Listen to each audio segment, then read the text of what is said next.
Viral അണുബാധകളെ പ്രതിരോധിക്കാൻ hydrogen peroxide ഉപയോഗിച്ച് nebulisation ചെയ്താൽ മതിയെന്ന നടി സമന്തയുടെ പോസ്റ്റ് വിവാദത്തിൽ. താരത്തിനെതിരെ രൂക്ഷ വിമർശനവുമായി ലിവർ ഡോക്ടർ എന്ന പേരിൽ പ്രശസ്തനായ ഡോക്ടർ സിറിയക് എബി ഫിലിപ്സ് രംഗത്തെത്തിയിരുന്നു. സയന്റിഫിക് സൊസൈറ്റിയും അമേരിക്കയിലെ ആസ്മ അലർജി ഫൗണ്ടേഷനും ഹൈഡ്രജൻ പെറോക്സൈഡ് ഉപയോഗിച്ച് നെബുലൈസേഷൻ ചെയ്യുന്നതിന് മുന്നറിയിപ്പ് നൽകുന്നുണ്ടെന്നും ഇത് ആരോഗ്യത്തിന് ഹാനികരമാണെന്നുമാണ് എബി പറഞ്ഞത്. സമന്തയ്ക്ക് കർശനമായ ശിക്ഷ നൽകണമെന്നും താരത്തെ ജയിലിൽ അടക്കണമെന്നും ഡോക്ടർ ആവശ്യപ്പെട്ടു. ആരോഗ്യ ശാസ്ത്ര വിഷയങ്ങളിൽ സാമന്ത നിരക്ഷരയാണെന്നും എബി ഫിലിംസ് എക്സിൽ കുറിച്ചു. വൈറൽ അണുബാധയ്ക്ക് മരുന്നെടുക്കും മുമ്പ് മറ്റൊരു രീതി പരീക്ഷിക്കൂ. ഹൈഡ്രജൻ പെറോക്സൈഡ് ഉപയോഗിച്ച് നെബുലൈസ് ചെയ്യൂ എന്നാണ് സാമന്ത ഇൻസ്റ്റഗ്രാം സ്റ്റോറിയായി പങ്കുവച്ചത്. സ്റ്റോറി ചർച്ചയായതോടെ ഇപ്പോൾ ഇക്കാര്യത്തിൽ വിശദീകരണവുമായി രംഗത്തെത്തിയിരിക്കുകയാണ് സമന്ത. കഴിഞ്ഞ 2 വർഷങ്ങളായി എനിക്ക് പലതരം മരുന്നുകൾ കഴിക്കേണ്ടി വന്നു. പ്രൊഫഷണൽ ഡോക്ടർമാരുടെ നിർദ്ദേശപ്രകാരമായിരുന്നു ഈ മരുന്നുകളെല്ലാം കഴിച്ചത്. ഇവയിൽ പലതും വളരെയധികം ചിലവേറിയതായിരുന്നു. എന്നെപ്പോലൊരാൾക്ക് ഇത് താങ്ങാവുന്നതാണെങ്കിലും സാധാരണക്കാരുടെ അവസ്ഥയെക്കുറിച്ച് ഞാൻ ചിന്തിച്ചു. കുറെ കാലമായി ഈ ചികിത്സകളൊന്നും വേണ്ടത്ര ഫലം ചെയ്തിരുന്നില്ല. ഈ സാഹചര്യത്തിലാണ് ഇതര ചികിത്സാ രീതികളെക്കുറിച്ച് ഞാൻ ചിന്തിച്ചത്.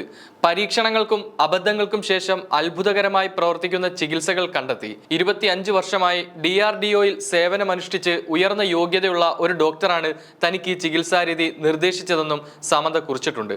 മറ്റുള്ളവരെ സഹായിക്കുക എന്നതാണ് തന്റെ ചിന്തയെന്നും ആരെയും ഉപദ്രവിക്കണമെന്നില്ലെന്നും അതുകൊണ്ട് ഇത്തരം കാര്യങ്ങൾ പങ്കുവെക്കുന്നതിൽ കൂടുതൽ ശ്രദ്ധാലുവായിരിക്കുമെന്നും താരം കുറിച്ചു.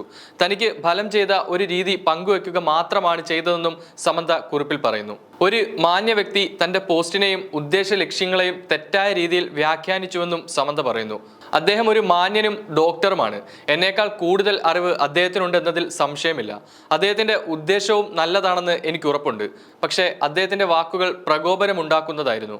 എന്നെ ജയിലിൽ അടക്കണമെന്നാണ് അദ്ദേഹം പറഞ്ഞത്. ഒരു താരമെന്ന നിലയിൽ വൈദ്യചികിത്സ ആവശ്യമുള്ള ഒരാളെന്ന നിലയിലാണ് ഞാൻ ആ കാര്യങ്ങൾ പങ്കുവച്ചത്. ആരെയും ഉപദ്രവിക്കണമെന്നോ പിന്തുണയ്ക്കണമെന്നോ പണമുണ്ടാക്കണമെന്നോ ലക്ഷ്യത്തോടെയുമല്ല ഇത് ചെയ്തതെന്നും നടി പോസ്റ്റിൽ പറയുന്നു. നേരത്തെയും നടിയുടെ പോഡ്കാസ്റ്റിനെതിരെ വിമർശനം ഉയർന്നിരുന്നു.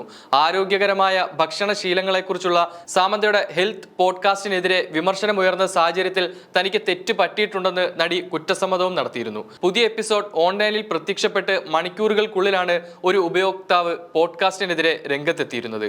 ആരോഗ്യകരമായ ഭക്ഷണശീലങ്ങളെക്കുറിച്ച് സംസാരിക്കുമ്പോൾ നടി മുമ്പ് അനാരോഗ്യകരമായ ഭക്ഷണ പാനീയ ബ്രാൻഡുകളെ പ്രോത്സാഹിപ്പിച്ചിട്ടുണ്ടെന്നാണ് വിമർശകർ ചൂണ്ടിക്കാട്ടിയത്.